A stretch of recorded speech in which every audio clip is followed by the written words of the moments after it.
Ok, vamos dedicar a aula para reforçar chamar de algumas pessoas. Ben Zion, Ben Hanapécia. Vamos dedicar para o jovem Chaim Meir Tzvi Ben Mariasha Malkan, neto Rabino Zayans, a Tinok Ben Hamadina, neto Rabino Pastor, Gittel, como chama? Hannah Gittel, Batzara, Chana Bora Bat Miriam, Mishmosher Ben Rivka Blim. Alto Shnezão Ben Gitulei. Tá bom, vamos começar. Nós estamos essa semana lendo Parshat Beshalach, que um dos assuntos, principal assunto, vamos dizer assim, no Parshat Beshalach, é a saída do Egito e a abertura do mar, quando o mar foi aberto. A nossa Parashá começa com a frase Vaihi Beshalach Paró etam. Quando Paró, ele expulsou o povo de Israel do Egito, quer dizer, depois de 210 anos que eles eram escravos. Nesses 210 anos, eles estavam... Nesses 200... Senta aqui. Nesses 210 anos, eles estavam escravos no Egito, e várias vezes Moshe tentou falar, Shalach etamim, mande meu povo, Biavduni, e vão servir para mim, e realmente várias vezes ele insistiu. No final das contas, nós vimos no final da Parashá passada que o povo de Israel foi expulso do Egito no momento da praga dos primogênitos. Então lá está escrito, Vaihi Beshalach Paró etam. Quando Paró, ele mandou o povo embora. E lá está escrito, Velo nacham Elokim derech eretz plishtim, que Deus não dirigiu eles no caminho direto para Israel, que passava pela terra de Plishtim, que é a faixa de Gaza. Assim está escrito que eles não passaram pela terra de Plishtim, que Karavhu, que era um caminho muito curto. Então o que está escrito? Vayasav Elokim etam, Deus fez o povo circundar pelo deserto, e eles no caminho de Yamsub, e lá eles deram a maior volta. Que Deus, depois ele fala o seguinte, Vachamushim alu bnei Israel me'eretz Mitzrayim. O povo de Israel saíram do Egito, Chamushim.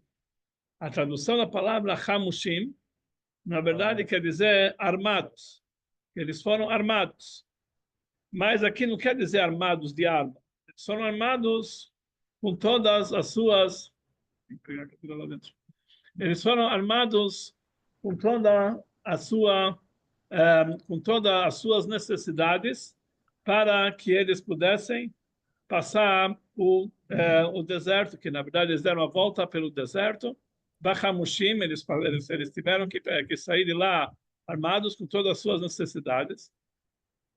E depois está escrito que Vaikach Moshe et Asmot Yosef imo, que Moshe pegou a ossada de Yosef junto com ele. Por quê? Que Ashbeia Ishbia, ele fez o povo de Israel jurar, Pakod Ivkod Elokim etchem, que Deus vai lembrar de vocês na saída do Egito, Bahalitem et Atzmotaim Mizeh etchem, vocês vão levar comigo, com vocês, a minha ossada. Então eles pegaram a ossada de Yosef, que ele fez eles jurarem que eles vão sair do Egito, e Deus vai lembrar deles, vão sair do Egito, e eles vão levar a minha ossada com vocês. Sobre isso que está escrito, que Yaakov, Moshe pegou a ossada de Yosef, tem algumas perguntas dos comentaristas. O que tem a ver? Aqui ele está falando, olha, eles saíram para Paró, ele mandou o povo embora, e Deus não levou eles no caminho direto, deu a volta no deserto, e aí eles pegaram a ossada de Yosef. O que tem a ver uma coisa com a outra? Pegar a ossada de Yosef, por quê? Porque eles tinham que dar uma volta. Qual é a conexão entre as coisas? Já que eles tinham que dar a volta no deserto, eles pegaram a ossada de Yosef. Está escrito Bachamushim, eles foram armados. Armados quer dizer eles estavam bem preparados para enfrentar o deserto. O que tem a ver com isso a alçada de Yosef? E mais ainda, quando a gente leva alguém para ser enterrado, nós não vamos falar, olha, hoje vai ser o enterro da alçada de fulano de tal. Isso é uma forma pejorativa de chamar alguém. O caixão, o féretro, mesmo que a pessoa já está há muito tempo, quando se fala, vamos levar os ossos dele. Vamos levar a pessoa, etc. E além disso, Yosef, não sobrou dele só ossos. Ele foi embalsamado. O corpo inteiro estava inteiro. Quer dizer, ele estava com o corpo inteiro. Por que chama isso aqui? Levaram a ossada de Yosef. Que tipo de honra é essa? Que eles estão levando um tzadik, que Yosef pediu, aquele que salvou eles. Olha, vocês vão carregar, mesmo que Yosef falou, olha, vocês vão levar meus ossos, porque Yosef, pela sua humildade, ele falou que só vai sobrar ossos, então leva meus ossos. Então ele pode se chamar isso aqui. Mas a Torá, quando querendo falar a honra que deram para Yosef, não pode dizer que levaram só o sábado. Então, isso os comentaristas perguntam. Então, existe um comentarista chamado Kliakar. Ele fala o seguinte, ele fala, quando o povo de Israel saiu do Egito, já que eles tinham que circundar pelo deserto, então eles tinham que estar hamushim, eles tinham que estar preparados, eles tinham que estar com todos os seus pertences, com todas as suas necessidades de viagem, armados, quer dizer que eles chamam armados. E qual era a arma do povo de Israel no deserto? Qual era a arma que eles tinham contra seus inimigos? Então, a Torá conta, daqui a várias e várias parshiot, que a arma que o povo de Israel tinha no deserto, que lá o deserto era chamado Midbar Ha'amim, o deserto dos povos, que lá se encontravam inúmeros povos. Eles iam se deparar com vários inimigos, como se depararam com Amaleque e outros Acnani. Então, eles tinham que estar armados. Qual era a arma que eles carregaram no deserto? A arca sagrada. A arca sagrada, onde tinha as tábuas, ela ia na frente e acabava com todos os inimigos. Então, essa era a arma que eles tinham. Mas essa arma só começou a partir do momento que o povo de Israel recebeu a Torá, que foi 50 dias depois da saída do Egito. Nesses primeiros 50 dias, e realmente eram os primeiros 50 dias que eles tiveram a guerra de Amaleque. Antes ainda de chegar a receber a Torá, qual era a arma que eles tinham? Então, a Gemara nos conta que durante o deserto vinham duas arcas que andavam uma do lado da outra. Uma é a arca sagrada, na qual tinha os 10 mandamentos, tinha lá as tábuas com os 10 mandamentos. Do lado vinha o caixão de Yosef, um do lado do outro. E os povos que viam essas duas urnas sendo carregadas pelo deserto, eles perguntaram por qual motivo dessas duas, uma arca sagrada, outro caixão de Yosef. Então eles respondiam que Emzé, Mashikatu Bezé. Yosef, ele cumpriu tudo que está escrito aqui nesses 10 mandamentos. Então, por isso, essas duas caixas tinham o mesmo valor.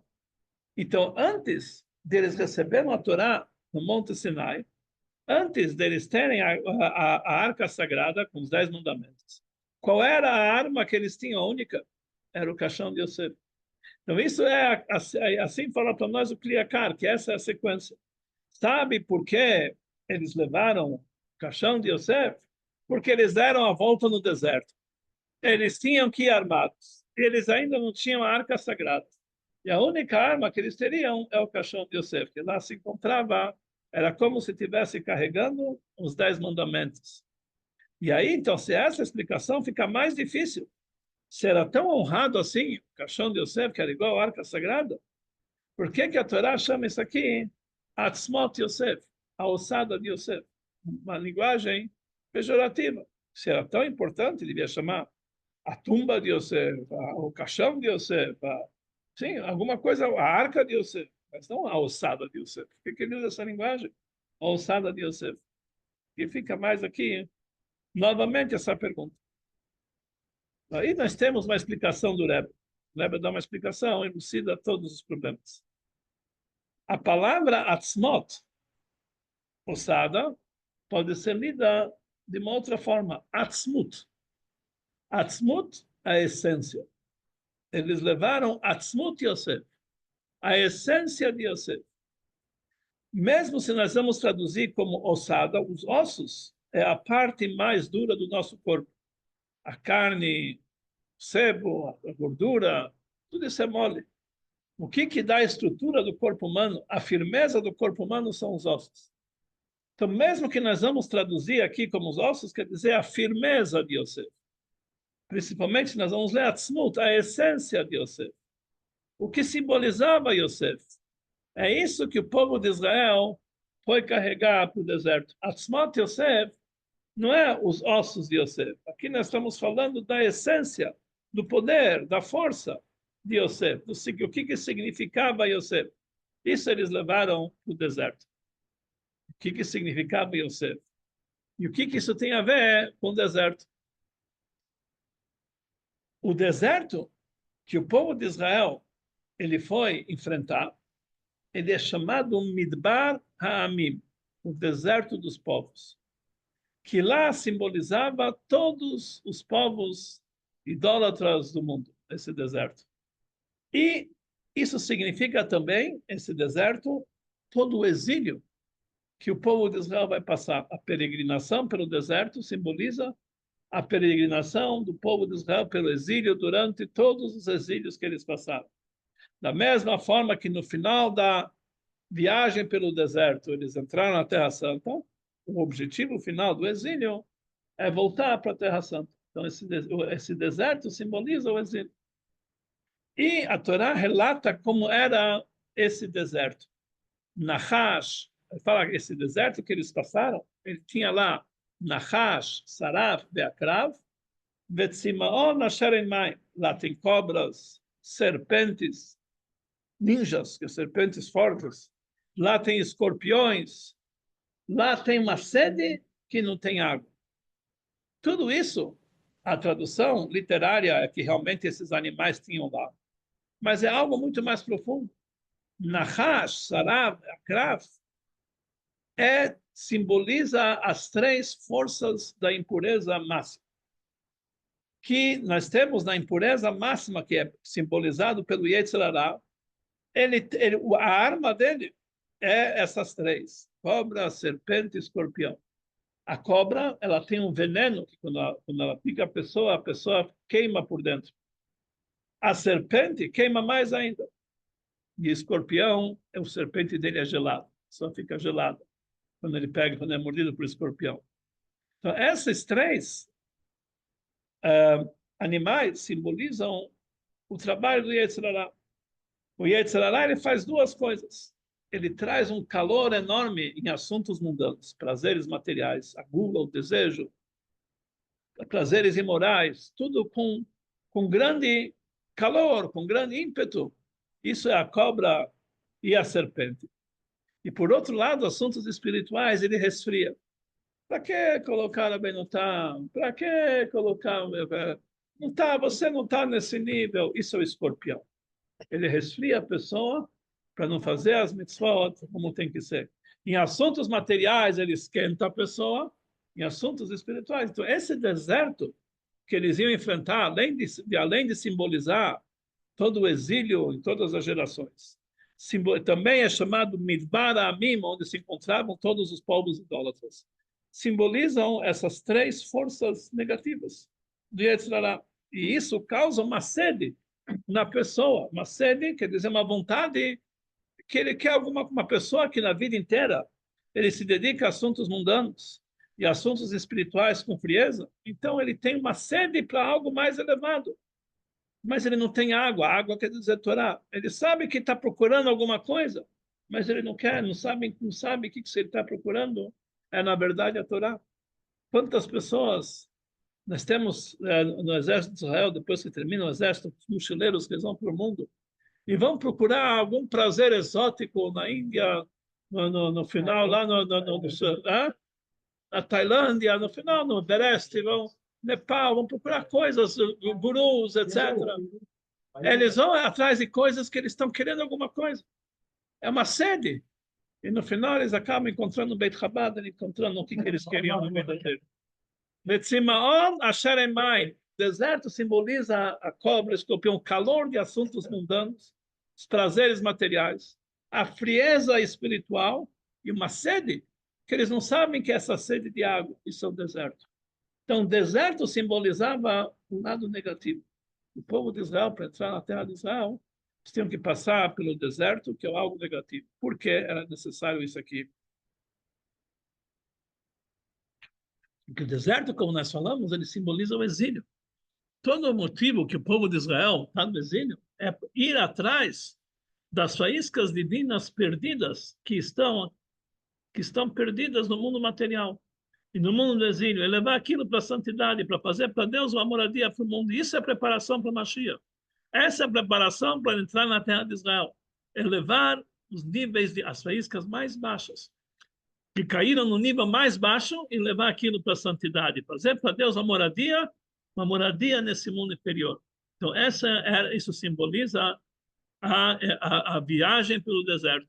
Então, por isso, como eles iam, Deus fez o povo circundar o deserto. Eles iam enfrentar esses níveis espirituais tão baixos, tão afastados, níveis de impureza, o deserto dos povos. Então, eles precisavam ir armados. Qual era a arma dele? Era a arca sagrada. A arca sagrada, onde se encontravam os 10 mandamentos, ela é a água, a fonte da pureza, a fonte da santidade, que ela arma contra todas as forças impuras que tinha no mundo. Era a luz contra as trevas, era a pureza contra a impureza. E isso significava a arma que eles precisavam levar para o deserto. E por isso eles levaram o caixão de Yosef. Porque fala para nós o Talmud. Porque ele cumpriu tudo que está escrito lá. Yosef cumpriu tudo que está escrito nos 10 mandamentos. Mas se nós vamos olhar, na verdade, quando Yosef falou, vocês vão levar o meu caixão em alçada, ele falou, vocês vão levar minhas alçadas e com vocês. O que quer dizer com vocês? A explicação simples, com vocês, com o povo de Israel. Mas Rashi explica algo diferente. Itchem quer dizer junto com o corpo de todos os meus irmãos, todas as tribos, também tinham que ser levados. Reuben, Shimon, Levi, todos eram tzadikim. Todos cumpriam o que está escrito na Torá. Por que somente Yosef ele teve esse adjetivo, ele foi louvado com esse louvor, que que ele cumpriu tudo que está escrito na Torá, todos cumpriram. Por que somente Yosef ele tinha esse nome, essa fama, se todos os irmãos também cumpriam a Torá? Mas tinha uma diferença muito grande. Os irmãos de Yosef, eles cumpriram a Torá quando eles estavam na casa do papai, estavam debaixo das asas de Jacob. Eles não trabalhavam com o mundo lá fora, eles eram pastores. O que faz um pastor? O pastor fica sozinho, isolado no campo, com seus bezerrinhos, as suas ovelhinhas. Ninguém atrapalha ele, ninguém vai levar ele para o mau caminho. Então, ele realmente não tem testes. Então, ser tzadikim, os irmãos de Yosef, não tinha nenhuma vantagem. Eles não tinham porquê. É igual uma pessoa que nasce em Meacharim, nunca saiu de lá, nem para ir para a esquina, e nós vamos dizer, esse cara vai usar um tênis vermelho com uma camisa. Ele nunca, da maneira que ele nasceu, o que ele vestiu quando ele nasceu, vai vestir a vida inteira, não vai mudar, né? O pensamento dele, assim também, os irmãos. E Yosef, ele estava no lugar mais imoral que tinha no mundo. O Egito, que era chamado Ervat Haaretz, o lugar mais imoral do mundo. E lá ele tinha contato com os egípcios. E não somente contato, ele era vice-rei. Ele tinha que dominar todo mundo e vender para todo mundo comida. Então Yosef tinha tudo para sair do caminho. Ele tinha tudo para realmente ir para outros endereços. E ele continuou no caminho certo. Então ele realmente cumpriu tudo que está escrito aqui. Os outros também cumpriram, mas não tinha nenhuma vantagem que eles cumpriram. Esse era o normal. Por que eles iam sair diferente? E assim eles foram educados. E assim eles conviveram a vida inteira. Somente Yosef tinha essa especialidade. Por isso, no momento que eles iam sair para o deserto, que é chamado Midbar Amim, o deserto dos povos, que é chamado as três forças da impureza, a cobra, a serpente, o escorpião, aquela sede que não tem água. No momento que isso simboliza todo o galuto, então eles tinham que levar o caixão de Yosef, que não somente ele cumpriu tudo que está escrito na Torá, ele explicou que mesmo no deserto, mesmo no Egito, que é um deserto espiritual, dá para ser um tzadik. Por isso Yosef era o único que era chamado Yosef HaTzadik. Yosef o justo, porque os outros irmãos também eram tzadikim, mas não tinham esse nome porque, na verdade, eles não tinham nenhuma vantagem de ser tzadikim. Esse era o normal, a pessoa tinha que ser, não tinha outra escolha. Yosef era chamado Yosef HaTzadik. Então, no momento que eles estavam se preparando para ir para o deserto, no momento que eles estavam se preparando para ir passar por todos esses testes, eles precisavam da tumba de Yosef, porque Yosef, Atzmot Yosef, não a ossada de Yosef, a essência de Yosef, os ossos, a dureza de Yosef, para mostrar como enfrentar esse deserto. Existe algo mais profundo com relação a Yosef. Não somente que Yosef ele tem a força e o poder de dominar todas as dificuldades e passar por todos os testes e continuar sendo um tzadik. Em relação a Yosef, existe algo mais profundo. Por que o nome de Yosef recebeu esse nome Yosef? Ele era o penúltimo filho, quem deu o nome dele foi a mãe dele, o primeiro filho dela, Rachel, que já tinha 11 filhos, Jacob, e tinha a profecia que Jacob ia ter 12 filhos. Então, quando nasceu Yosef, Rachel chamou o nome do filho dela Yosef, por quê? Yosef Hashem li ben Acher. Deus vai me acrescentar um outro filho. Ela falou, Jacob vai ter 12 filhos. Minha irmã teve 6, cada uma das concubinas teve 2. Então ela pediu que ela não fosse menor que as concubinas. Ela já tem um, Yosef Hashem li ben Acher. Que Deus vai me acrescentar mais um filho. E por isso ela chamou o nome do filho dela Yosef. Se nós vamos ler essa frase, parece um pouco estranha. Está escrito Yosef Hashem li ben Acher. Deus vai me dar um outro filho. Devia dizer Yosef Hashem li ben. Deus vai me acrescentar filho. Não precisava ben Acher, um outro filho. Então existe um Midrash que explica. Sabe o que quer dizer Acher? Acher é um estranho. Que dos filhos de Yosef iam nascer alguns estranhos. O que quer dizer estranhos? Aqueles que estão distantes do judaísmo. Um dos descendentes de Yosef se chamava Yerovam ben Nebat, que ele foi rei do povo de Israel, do país de Israel, que na época foi dividido em 2 países, Yehudá e Israel. Ele foi o primeiro rei de Israel. E ele causou uma onda de idolatria dentro do povo de Israel. Ele proibiu os judeus, as 10 tribos que estavam em Israel, ir para Jerusalém, que estava no outro país, que era Yehudá. E ele fez 2 templos e colocou lá bezerros de ouro, idolatrias. Isso que fez Yerovam ben Nebat. Hatá, ele pecou, vertiet Israel, ele fez o povo pecar. Aí fala o Midrash que Rachel estava vendo que ela tem um filho como esse. Então ele fala, Yosef Hashem li ben, vai me dar para mim um filho, e desse filho vai sair Acher, vai sair um estranho, um desconhecido do nosso caminho, alguém que saiu do lado, isso quer dizer Acher. Pergunto, Rebbe, essa é uma brachá que Rachel deu para o filho dela, que vai ter um filho pecador? Então, Rebbe aqui dá uma explicação mais profunda, e assim é explicado pela Hassidut. Yosef, ele tinha a força de fazer um acher, uma pessoa estranha, uma pessoa alheia ao judaísmo, distante do judaísmo. Ele tinha a força de fazer dele um ben, um filho. Yosef estava no Egito. Em vez dele ser convencido e influenciado pelos egípcios para deixar o caminho de Deus da Torá, ele influenciou todo o Egito para fazer Brit Milá, para se converter ao judaísmo. Quer dizer, de uma certa forma, ele aproximou todo mundo das ideias judaicas no Egito, apesar que eles não adotaram totalmente, mas pelo menos isso, fizeram Brit Milá, porque ele tinha a força e o poder e o ímpeto de fazer de um acher, de um estranho, de um alheio, de um idólatra, ben, um filho para Deus. Essa força que tinha Yosef. Yosef Hashem li ben acher. No momento que nós fomos exilados, nós estamos no exílio, o nosso trabalho, qual é o nosso trabalho? aproximar pessoas que estão distantes do judaísmo de volta para o judaísmo. Fazer de acher, daqueles que são estranhos, alheios, fazer deles bem. É elevar as faíscas divinas que se perderam por aqui. Fazer de acher, do estranho, bem. Então, por isso, no momento que eles iam enfrentar o deserto, de Paramim, o deserto dos povos, no momento que eles iam enfrentar as forças da impureza, cobras, escorpiões, etc., no momento que eles iam enfrentar todo o exílio que nós estamos passando por até hoje, a Torá fala qual é o motivo que nós passamos por tudo isso. Yosef, ele pegou Tzmot Yosef, a alçada de Yosef, a essência de Yosef.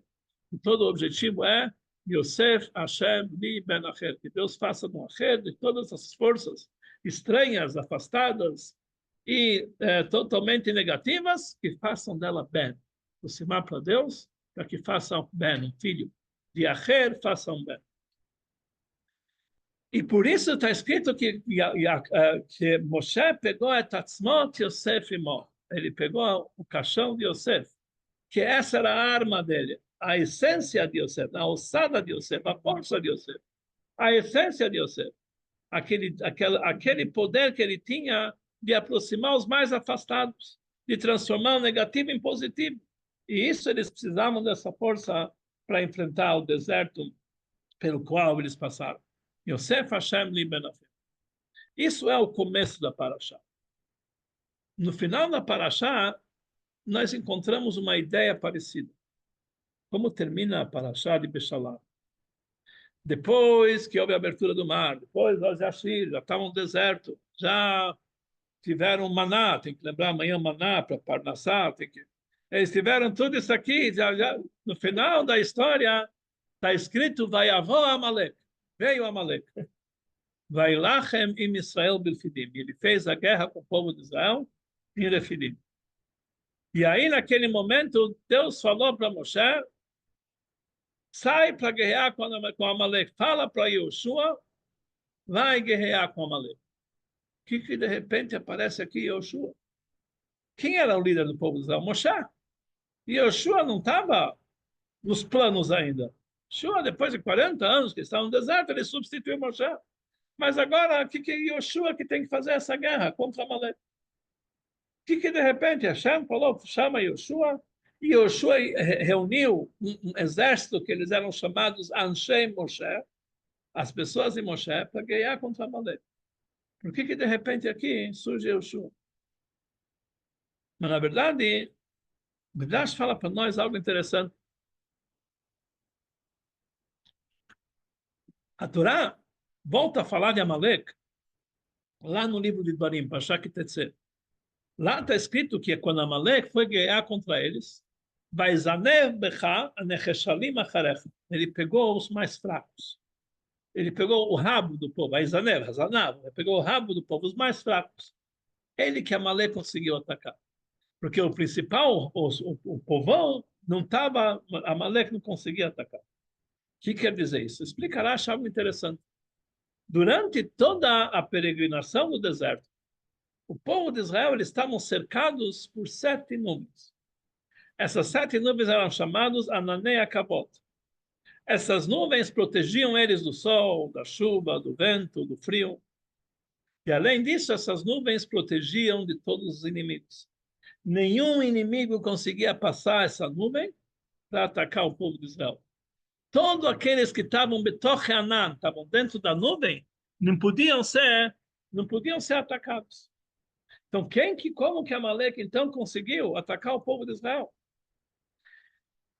Amalek fala para nós, o Midrash fala para nós, Rashi lá no final, lá em Varim, Amalek atacou aqueles pecadores que por causa dos pecados deles, eles foram expelidos para fora da nuvem. Esses foram atacados por Amalek. Porque o povo de Israel não conseguiria, aqueles que estavam dentro de Amalek não conseguiria chegar a atacá-los, que estavam protegidos. Quem ele conseguiu pegar? Aqueles que estavam, os pecadores, que foram jogados para fora das nuvens. Então, por isso, quando Hashem falou para Moshe, falar para Yoshua, ele falou, Amalek, saia e vai guerrear contra Amalek. Quer dizer, saia de onde? Então explica a Rashi, saia das nuvens. O exército que fez Moshe, que fez Yoshua, que Anshei Moshe, o exército de Moshe, eles saíram da nuvem para atacar Amalek. Então, a princípio, não dá para entender. Esses que estão fora da nuvem, pecado deles, eles são culpados que ser atacados de Amalek.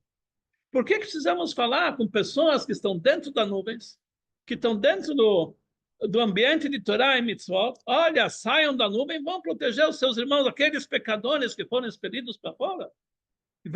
Vão lá, se proteger eles. Por quê? Por que vão colocar em perigo aqueles judeus que já estão dentro das nuvens para sair e atacar Amalek? Porque Amalek ele veio, na verdade, atacar aqueles que foram expelidos pela nuvem. Por isso a Torá falou para Moshe, sabe quem tem que fazer essa guerra? Não é você, não é Moshe, é Yehoshua. Yehoshua era descendente de Yosef. Ele é descendente, ele é líder da tribo de Efraim, que era filho de Yosef. Yoshua, ele tinha essa missão. Yosef Hashem li ben acher. Aproxime aquele estranho que saiu do caminho, para que seja também um filho. Por isso, Yoshua, aquele que ia se preocupar com aquele judeu que se afastou, que ele está um acher, ele está um estranho, ele foi expelido da nuvem. O que nós vamos fazer? Esquecer deles? Não, Yosef não deixa, não é esse o trabalho dele.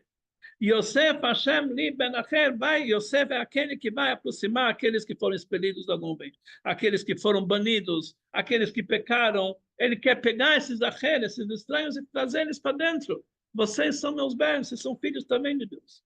Então, por isso, Moshe falou Yoshua. Moshe não tinha essa força de Yosef. Yoshua, sim. Então, é isso que quer dizer que Moshe pegou as ossadas de Yosef, a essência de Yosef, que Yosef ensinou como cuidar. Agora vocês estão indo para o deserto dos povos, lá vocês vão encontrar Malé, que vão ter pessoas que vão se afastar, etc. Nós temos que saber qual é a nossa missão.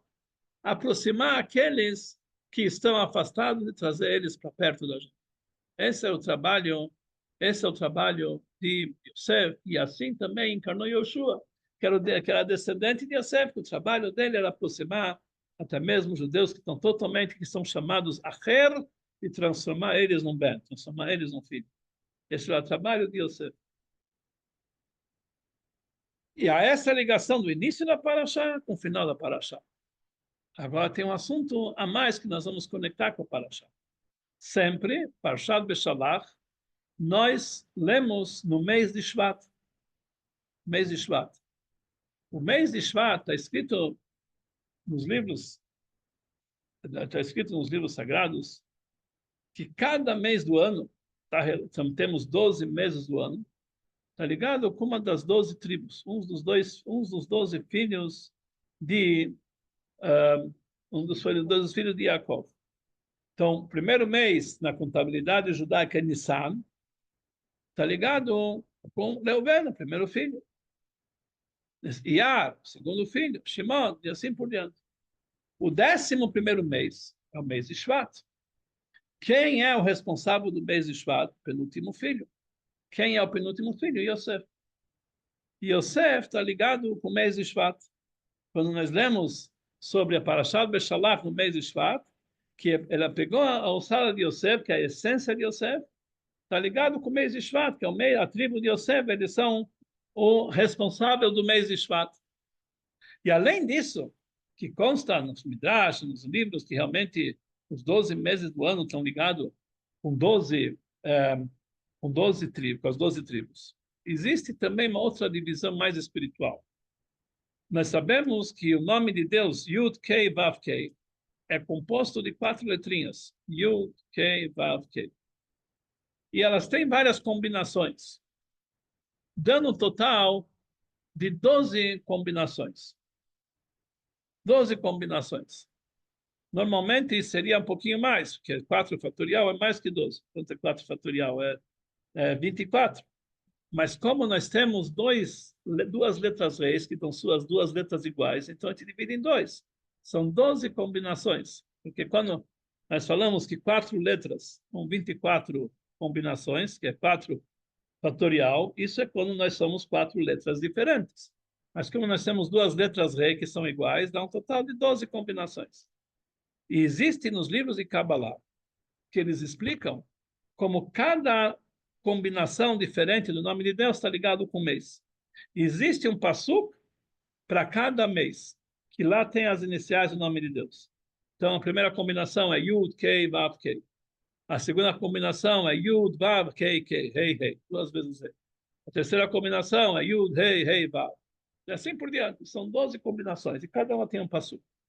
Qual é a combinação do mês de Shvat? É Rei, Yud, Vav, Rei. Rei, Yud, Vav, Rei. E qual a inicial que passuk tem essa inicial? Hamer Yemireno Vehayahu. Hamer é Rei, Yemireno Yud, Vehayavav e Rei é. O que quer dizer esse passuk? Hamer Yemireno Vehayahu. Para entender esse passuk, vamos entender sobre o que ele está falando. Ele está falando sobre algo que é chamado Tmurah. Tmurah é uma substituição. Uma pessoa que tem um animalzinho, ele fez ele um korban, ele consagrou ele como uma oferenda para o Beit HaMikdash. Tinha um cordeirinho, ele fez dele um korban. Tinha um boi, que ele fez dele um korban. Então, esse boi vai ser um korban no lar. E um certo dia ele decidiu, pegou um outro boi e falou, esse vai substituir esse. Isso é chamado tmurah, uma substituição. A Torá fala que quem fazer essa substituição, ele transgride uma proibição da Torá. Ele vai receber chibatadas, porque nós não podemos fazer essa substituição. Nem um bom por um mal, nem um mal por um bom. A Torá proibiu. É uma das 613 proibições, uma das 365 proibições da Torá. Uma das 613 mitzvot. Que é proibido lo yemireno. A pessoa não pode fazer essa substituição. Agora a Torá fala para nós o passuco lo yemireno. Ele não pode fazer essa substituição. Vem hamer yemireno. Mas se ele sim fazer essa substituição, Vehayahut, Murato e Akodesh. Ambos vão ficar sagrados. Tanto o primeiro animal, tanto o substituto, os dois vão ficar sagrados. São chamados Murá e ambos vão ficar sagrados. Quer dizer, eles têm ambos realmente essa santidade. Por quê? Porque assim é um decreto da Torá. Ele não pode fazer essa substituição. Mas se ele fizer, ambos eles vão ficar consagrados.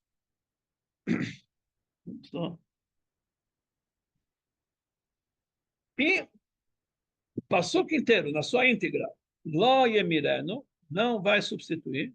Veim hamer yemireno, se vai substituir, behayahut murato yakodesh. Ele e sua substituição vão ser sagrados. Pegou as palavras do meio, hamer yemireno behayahu, vai substituir e vai ser ele. Quer dizer, ele e sua substituição sagrada. E as iniciais são as letras que formam a combinação divina do mês de Shvat. Como podemos dar o nome de um mês? Um pecado que não pode fazer essa substituição. Não pode substituir. Aqui o Rebbe explica algo interessante. Realmente a pessoa fazer essa substituição é um pecado. Se ele pega um animal físico e substitui para o outro, é um pecado. Mas espiritualmente, isso é algo positivo. Quando ele não faz uma substituição física, uma substituição espiritual, então é algo muito elevado. Qual é essa substituição espiritual? Hamer Emireno, ele faz uma substituição. Existe um judeu que ele está dentro da sinagoga, dentro dos 4 cúbitos de Torá e Mitzvot. Ele está um judeu que está o dia inteiro estudando Torá, cumprindo Mitzvot. E tem um outro judeu que está totalmente afastado. Nós fazemos aqui uma substituição. Esse que está dentro da sinagoga, levamos ele para fora, colocamos ele num tanque de mitzvot, levamos ele para Manhattan e aproximar o judeu, vamos colocar filim. Nós estamos fazendo uma substituição, tirando ele do lugar dele sagrado, levando ele para um lugar laico e até profano. Para quê? Para aproximar um outro judeu. E aqui tem outra substituição do outro lado. Aquele judeu que estava totalmente afastado, ele se aproxima para o judaísmo. Nós temos aqui uma substituição dupla. Esse sai do seu lugar e vai encontrar aquele que está fora. E aquele que está fora começa a se aproximar. Essa substituição é positiva. Então, isso quer dizer, Hamer e Emireno tem que fazer essa substituição no lado espiritual é positivo. E é esse exatamente o trabalho de Yosef. Yosef Hashem li ben Acher. É aproximar Acher, um outro, e trazer ele para ser meu filho. Isso é uma substituição. Você vai pegar um outro que estava lá fora em outros endereços, num lugar que estava totalmente profano, vai trazer ele para dentro, você está fazendo uma substituição positiva. E por isso o mês de Shvat, que é o mês da tribo de Yosef, quais são as iniciais que formam o nome divino da sua composição? Amer Emirenu Behayahu, que essa é a missão de Yosef. Aproximar um judeu que está afastado e trazer ele para a santidade. E isso significa o trabalho de Yosef no início da Parashá, que Moshe pegou a alçada, a essência de Yosef com ele, do final da Parashá, que Yoshua saiu da nuvem para aproximar aqueles judeus. E também no mês de Shvat, que é o mês de Yosef, tem Hamel Emirenu Behayahu. Então esse é o trabalho de Yosef, aproximar aqueles que estão afastados. Agora o Rebbe fala algo muito interessante. Nas últimas gerações, para dizer mais exato, nos últimos 75 anos, o mês de Shvat é conhecido entre os Hasidim, que é o mês da data do Hilulá, do falecimento do Rebbe anterior, que também chamava Yosef Yitzhak, que o trabalho dele era esse, através dos seus shluchim, dos seus shluchim, na verdade, através do Rebbe, que ele que o substituiu e fez esse trabalho, mandou shluchim para todos os lados do mundo. Eles fizeram o trabalho de Yosef Hashem li ben Acher. Deus aproximou aqueles estranhos que estavam totalmente afastados para ser um filho. Quando o Rebbe assumiu a liderança 75 anos atrás, o judaísmo dos Estados Unidos era pior do que o judaísmo do interior do São Paulo, ou do interior do Brasil, que não tem nada, zero. Assim era o judaísmo naquela época. Um judeu para trabalhar para um outro judeu, ele tinha que trabalhar no Shabat, senão ele não tem emprego. E realmente pessoas se afastaram muito. O kasher que tinha lá era nada, zero à esquerda. E o Rebbe o Rebbe anterior chegou num país como esse, e ele falou América Nitandesh, América não é diferente, e transformou todos os Estados Unidos nos maiores centros de Torá que existem no mundo. E ele começou nos primeiros 10 anos que ele estava lá, e o Rebbe multiplicou e fez isso aqui de uma forma inimaginável, infinita. Que esse foi o trabalho do Rebbe Yosef Hashem li ben Acher. E através dos seus inúmeros shluchim, que estão espalhados pelo mundo inteiro, ele está conseguindo fazer o trabalho do mês de Shvat. Amen emirenu behayahu. E por isso o Parshat Beshalach muitas vezes cai próximo de 10 de Shvat, Yud Shvat. E esse ano cai no dia de Yud Shvat. Shabbat Yud Shvat vai ser Parshat Beshalach. Porque isso demonstra qual é o trabalho de Yosef. O povo de Israel está no deserto dos povos, está no exílio mais difícil. Depois do holocausto que nós passamos, nós estamos dentro do deserto com cobras, serpentes, escorpiões, querendo tirar a gente e erradicar de nós o judaísmo. E nesse momento chega Yosef, o líder da geração, e tira toda essa ideia. Faz de Acher um Ben, faz um estranho um filho. E esse é o trabalho do Rebbe, de todos os shluchim de Chabad, de todo o nosso movimento. Aproximar aqueles que estão longe, fazer deles perto, ser um filho de Deus. Esse foi o trabalho do Rebbe, o trabalho de todos, do Yosef Hatzadik, de Yoshua, e continua pelo trabalho do Rebbe anterior, e muito mais no trabalho do nosso Rebbe com todos os shluchim do mundo inteiro. Esse é o trabalho de Hamer e Emirenu Behayahu, transformar, substituir a situação que o mundo se encontrava totalmente alheia ao judaísmo, alheia a Deus, fria, com escorpiões, tinha um veneno frio que esfriou todo o judaísmo nas Américas, e o Rebbe conseguiu esquentar. E todo aquele calor negativo transformou isso aqui em calor positivo. Esse foi o trabalho do Rebbe, dos Rebbeim, no movimento Chabad, através de seus shluchim, através de todo mundo. E é essa nossa missão, nessa data de Yud Shvat, que nós estamos agora prontos para comemorar nesse Shabbat, Hamer Emirenu Behayahu, se aproximar quanto mais judeus. Agora tem algo interessante para o Rebbe. O que fala para nós o Pasuk? Hamer Emirenu, você vai substituir, Behayahu, ele vai ser, ao final do Pasuk, o Tmurató e a Kodesh, que você e a tua substituição vão ser sagrados. Quer dizer, o final vai ser que tanto você quando vai sair da nuvem para aproximar aquele judeu, você que vai sair da sinagoga, da casa de estudo para aproximar aquele judeu, você vai continuar sagrado. E você vai fazer o outro sagrado também. Essa segunda parte que você vai fazer, o outro sagrado, não faz parte das iniciais desse mês. Por quê? Só fala apenas você vai fazer esse trabalho, você continua sagrado. Mas por que não está escrito que você vai fazer o outro sagrado também? Porque uma pessoa pode pensar, vale a pena sair de dentro do meio judaico para Shlichut, para aproximar um judeu, para que ele seja religioso. Eu vou aproximar ele, ele vai ser religioso, ele vai colocar um shtraimon, valeu a pena todo o trabalho que eu fiz por ele, olha, ele está super religioso. Mas se eu vou na rua, falo para um judeu, lá em Manhattan, você quer colocar tefilim? Ele coloca tefilim uma vez. O que eu ganho com isso? Ou vamos colocar mezuzá uma vez. Ou vamos fazer um sushi, ele vai vir na sinagoga uma vez. O que eu vou ganhar com isso? Será que vale a pena eu sair do ambiente de Torá para aproximar, para fazer uma mitzvah com o judeu? O que vai sair disso? Então fala para nós o Passuk, Hamer Emireno, você tem que fazer esse trabalho. Substituir. Yahu, você vai continuar no firme. Mas se você vai transformar o outro em sagrado ou não, isso já não é o teu problema. Você tem que fazer a tua missão. As consequências, deixa na mão de Deus. Então, no momento que eu coloco um Yehudi Tefilin, tem consequências positivas, porque se uma pessoa nunca na vida colocou Tefilin, ele é chamado um grande pecador, ele não tem parte no mundo vindouro. Uma vez que ele colocou Tefilin, você salvou ele dessa situação. Karkafta, ele Karkafta não colocou Tefilin. Então, uma vez a gente entende. Se um judeu, então, essa tem, mas e outras mitzvot? Vamos dizer, um judeu que já colocou Tefilin, vai colocar ele para a segunda vez, o que você ganha colocando uma vez só? Ou fazer qualquer outra mitzvah? O que eu ganho com isso? Qual é a vantagem? Então, nós devemos saber que o Rambam ele nos diz que a pessoa tem que olhar para si. Todo mundo, ele sim fala o Rambam nas leis de Teshuvah, todo mundo tem que olhar para si como se ele tivesse equilibrado. Ele tem 50% de mitzvot e 50% de pecados.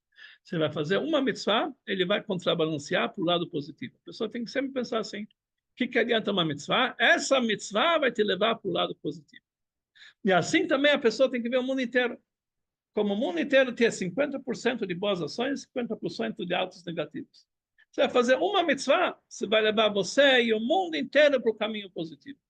Então, no momento que você coloca tefilim com uma pessoa, faz uma mitzvah com uma pessoa, faz com ele uma brachá. Aquela mitzvah pode ser que é aquela que vai contrabalancear o mundo inteiro. Mas o Rebbe falou, mesmo que isso não é essa mitzvah que vai contrabalancear, mas no momento que você faz uma mitzvah com outro Yehudi, nós temos a promessa que mitzvah, goreret mitzvah, uma mitzvah puxar e vai fazer uma outra mitzvah. E ele vai se aproximar. Quantos judeus não se aproximaram para o judaísmo? Através que foi alguém que colocou com ele tefilim uma vez. Através que a mamãe acendeu uma vela de Shabbat. Através que alguém acendeu com uma vela de Hanukkah. Quantos judeus a gente viu que a consequência? Mas não é nossa missão saber qual a consequência. O nosso trabalho é Hamer e Mireno. Temos que fazer o trabalho, temos que substituir. Você vai ficar, você não vai ser prejudicado. Se o outro vai ficar cegado ou não, isso não é teu problema, Deus vai fazer. Mas Deus garante que, no final das contas, isso é que vai acontecer. Então, essa é a lição que nós aprendemos de Yosef, que nós temos que fazer de um acher, um ben, um estranho filho. E isso também é uma resposta a muitas pessoas. Eles vêm reclamar, meu filho, o que está acontecendo, não está no caminho certo, o que eu vou fazer? Algumas mães falam, eu vou matar ele, outras falam, eu vou me matar, assim por diante, cada uma. Não tem que se preocupar. O trabalho correto é faça com ele uma mitzvah. Aproxime ele. Vai atrás dele. Faz com ele que ele vai cumprir mais uma mitzvah. Isso vai aproximar cada vez mais e mais. Isso vai acabar, afastar todas as 3 forças impuras de cobra, escorpião e serpente. Tudo isso vai ser abolido. E você vai trazer ele para a santidade, vai conseguir aproximar. Você vai fazer um bem, o estranho vai fazer um. Nós vamos preparar o mundo inteiro quando todo acher, todo mundo estranho vai se transformar em Ben, filhos de Hashem. Nós vamos dominar todo o deserto do Galu, do exílio, e transformar todo esse deserto, essa escuridão, numa grande luz. E isso vai aproximar a vinda de Mashiach, a Geulah total e completa, que vem através do nosso trabalho, de Yosef Hashem li Ben Acher, transformar Acher no Ben, que é esse o trabalho que o Rebbe nos trouxe. que os Rebbeim nos trouxeram, que realmente isso vai fazer, que vai acabar com todos os últimos minutos do Galut. Vamos comemorar essa data de Yud Shvat com todo o povo judeu na Terra Santa, em Jerusalém, Melakodesh com Mashiach Tzidkeinu, o Malkeinu Beroshenu, ele vai fazer lá um grande fabrenha para todo mundo, ele próprio no dia de Yud Shvat. 75 anos está ligado com a Geulah. Fala para nós o Talmud, fala para nós o Midrash, que Abraão vindo quando Deus falou para ele, Lech Lecha, vai embora da sua terra para a terra prometida. Abraão tinha naquela época 75 anos. Assim também Mashiach está escrito, ele vai ter 75 anos quando trazer a Geulah para o povo de Israel. Nós estamos esse ano comemorando 75 anos da liderança do Rebbe, então temos certeza absoluta que nós vamos ao encontro de Mashiach, ele vai tirar a gente desse galuto, e nós vamos realmente também ter boas coisas e boas notícias, cada um vai sair da sua, vai conseguir a sua Geulah, e com isso nós vamos trazer a vinda de Mashiach, que seja imediatamente para todos nós, imediatamente. Amém. Shkoyach, Amém, Rabino. amém. Escolha, Rabino, escolha. Oh, Amém. Muito obrigado. imagina.